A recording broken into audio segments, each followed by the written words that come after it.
ఉగాదికి ఏపీలో మంత్రివర్గ విస్తరణ ఉంటుందన్న చర్చ సాగుతోంది. ఇప్పటికే దీనికి సంబంధించిన చర్చలు కూడా సాగుతున్నాయి. మెగా బ్రదర్ నాగబాబుకు గ్రహాలు అనుకూలంగానే కనిపిస్తున్నాయి.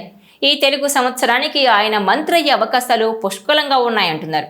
ముఖ్యమంత్రి చంద్రబాబు హామీ మేరకు నాగబాబును మంత్రివర్గంలో చేర్చుకునేందుకు ముహూర్తం కూడా ఫిక్స్ చేశారని అంటున్నారు.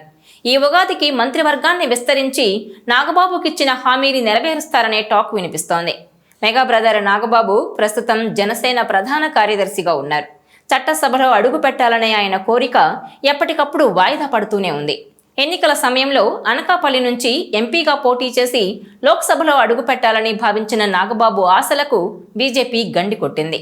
పొత్తుల్లో భాగంగా అనకాపల్లిని బీజేపీకి కేటాయించడంతో నాగబాబు పోటీకి దూరంగా ఉండిపోయారు. ఇక ఆ తర్వాత రాజ్యసభకు వెళ్లాలని ఆశపడ్డారు.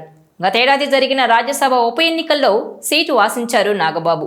3 స్థానాలకు ఉప ఎన్నికలు జరిగితే 2 స్థానాల్లో రాజీనామా చేసిన వారినే తిరిగి ఎన్నుకోవాల్సి వచ్చింది.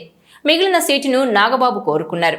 అయితే టీడీపీలో ఆ సీటు కోసం తీవ్ర పోటీ ఉండడంతో నాగబాబును ఎమ్మెల్సీగా ఎంపిక చేసి రాష్ట్ర మంత్రివర్గంలో చేర్చుకుందామని ముఖ్యమంత్రి చంద్రబాబు ప్రతిపాదించారు. దీనికి డిప్యూటీ సీఎం పవన్ కళ్యాణ్ కూడా ఓకే అన్నారు. అయితే తాజాగా ఎమ్మెల్యే కోటాలో ఎమ్మెల్సీ ఎన్నికకు షెడ్యూల్ రావడంతో నాగబాబు ఎమ్మెల్సీ అయ్యే అవకాశాలు కనిపిస్తున్నాయంటున్నారు. ఇక ఇప్పుడు జనసేనలో ఆయనకు ఎవ్వరూ కూడా పోటీ లేకపోవడంతో నాగబాబు ఎమ్మెల్సీ అవడం దాదాపు ఖాయమంటున్నారు. ఇక ముఖ్యమంత్రి చంద్రబాబు ముందుగా ఇచ్చిన హామీ ప్రకారం నాగబాబు త్వరలో ఎమ్మెల్సీ అవడం ఖాయమంటున్నారు. 5 ఖాళీల్లో జనసేన నుంచి నాగబాబు మండలిలో అడుగు పెట్టడం లాంఛనమే అనే టాక్ వినిపిస్తోంది. అయితే ఆయన మంత్రిగా బాధ్యతలు ఎప్పుడు చేపడతారనేది మాత్రం ఇప్పుడు ఇంట్రెస్టింగ్గా మారింది.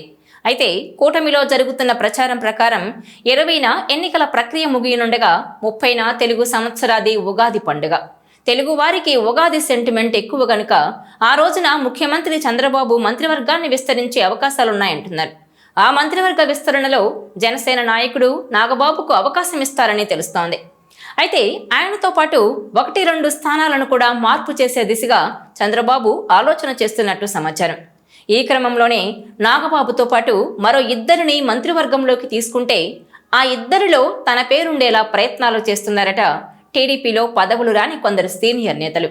ఈ నేపథ్యంలోనే నాగబాబు ఒక్కరికే మంత్రి పదవి వస్తుందా, లేక 1-2 రాజీనామాలు తీసుకొని ఆ మేరకు సీనియర్లతో సర్దుబాటు చేస్తారా అనేది ఇప్పుడు చర్చనీయాంశంగా మారింది. ఈ వీడియో మీకు నచ్చినట్లయితే please share, like and subscribe R24 Telugu.